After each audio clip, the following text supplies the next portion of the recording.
Dry fruits కంటి చూపును మెరుగుపరుస్తాయని మీకు తెలుసా? ఏంటి, షాక్ అవుతున్నారా? అవును, మీరు విన్నది నిజమే. మరి అవేంటో ఇప్పుడు తెలుసుకుందాం. ముఖ్యంగా జీడిపప్పులో ఎక్కువగా ఉండే కాపర్, జింక్ కంటి చూపును మెరుగుపరిచి కంటి సమస్యలను తగ్గించడంలో సహాయపడతాయి. ఇక డైలీ నానబెట్టిన బాదం తినడం వల్ల వీటిలో ఉండే విటమిన్ ఏ కంటి కణాలను రక్షిస్తుంది. ఇంకా ఖర్జూరాలలో ఉండే విటమిన్ ఏ, బీటా కెరాటిన్ కంటి చూపు తగ్గకుండా కాపాడతాయి. ఇక పిస్తాలో ఉండే యాంటీ ఆక్సిడెంట్లు కంటి రెటీనాను కాపాడి కంటి చూపును మెరుగుపరుస్తాయి. ఇంకా వాల్నట్స్ లో ఉండే ఒమేగా 3 ఫ్యాటీ యాసిడ్స్ కళ్ళు డ్రై అవ్వకుండా కాపాడతాయి.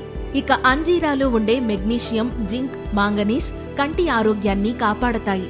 ఇంకా కిస్మిస్ లో ఉండే యాంటీ ఆక్సిడెంట్లు, ఫ్లేవనాయిడ్స్ కంటిలో రక్త ప్రసరణను మెరుగుపరిచి కళ్లను ఆరోగ్యంగా ఉంచుతాయి. అలాగే గుమ్మడి గింజల్లో ఎక్కువగా ఉండే జింక్ కంటి నాడీ కణాలు దెబ్బతినకుండా చేసి కంటి చూపు మందగించకుండా చేస్తాయి. సో వీలైతే మీరు కూడా ఈ డ్రై ఫ్రూట్స్ ను మీ డైట్ లో చేర్చుకోవడానికి ట్రై చేసేయండి. Thank you.